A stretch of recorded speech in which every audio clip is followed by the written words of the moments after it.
Each month, our good friends from Marion, Virginia drop by to let us know what is going on in one of Southwest Virginia's friendliest and busiest towns. And this morning, Olivia Mcdonald and Ken Heath have braved the snow and cold. They're coming down here to take a look back at 2017, and we're going to look ahead at 2018 because y'all had a lot on your plate in 2017. We did. We do a lot of activities, yes, a lot of projects and stuff, and every year I have to complete a Bonanza Report because I am one of 29. And that's not for Papa Joe Cartwright or anybody like that. No. So I'm one of 29 communities in the state of Virginia that's a certified Main Street. Mm-hmm. So we have to meet all of our accreditation for the state as well as national. Right. So it's about a 45, 50-page document that I have to compile information throughout the entire year. So it's a really good way to look back and see everything that we've done throughout the year. Our housing downtown has increased tremendously. We're a small town. Within like 10 square blocks, we have 184 apartments. Really? Yes. So 2 years ago, we were at 44 apartments. So we've had a lot of projects going on. We also, we have our big chili cook-off every year. We had, over 20-some different events. We had 13 new businesses created. Right. So it's been a really good way to look back and see everything that we did last year, but also to plan for this year. So and it seems like you did add some new businesses throughout the year. Every time y'all came on every month, it seemed like you were talking about it. We did, and I'm already keeping track this year. We have a used car business coming in. They're actually expanding from another smaller area in Atkins. The Automotive Connection with Steve Hill. He's the owner there.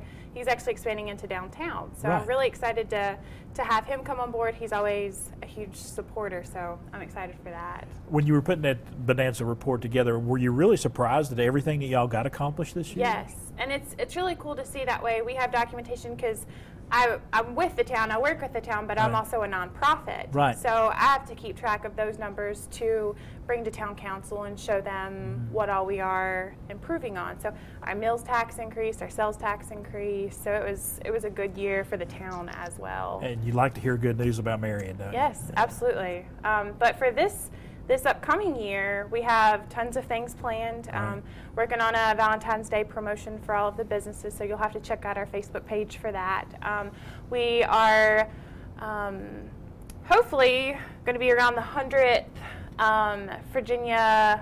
Virginia's for Lovers sign. So Virginia has that big push, Virginia's for Lovers for their logo and their tagline, but we have a new love sign downtown, so you'll have to come and check it out. It's right beside the Lincoln Theater. We still have a couple of things to do, but it's really cool, so you'll have to go get your picture taken there. And Ken, you got some legislative things on the horizon as well, as far as one of the neat things is we got such a great team. Olivia with the Main Street program, Catherine Shrinker with our Henderson School. We'll be going up to Richmond in 2 weeks for Virginia Municipal League Legislative Day. And we go up, we meet with the legislators, we meet with the department heads, we meet with the people that do grant funding, and we put our finger on the pulse of what's going on legislatively in Richmond, and continue to work to promote all of Southwest Virginia, certainly. As we stand together, we've got a great group of legislators that are up there representing us, but to make sure the Marion's voice is heard. And we've been pretty successful with that. Some special projects we're working on. Exit 45, the main exit into Marion, the gateway to bring that into town.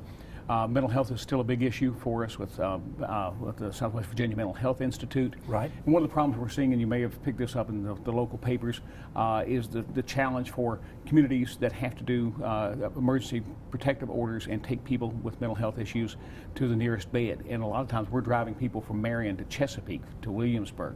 And it's tough for Marion to do that. My friends over in Pound, my friends over in Lee County, across Southwest Virginia that have to do that, that's even another 2 or 3 or 4 hours sometimes to get them to the point where they can then take them to a bed.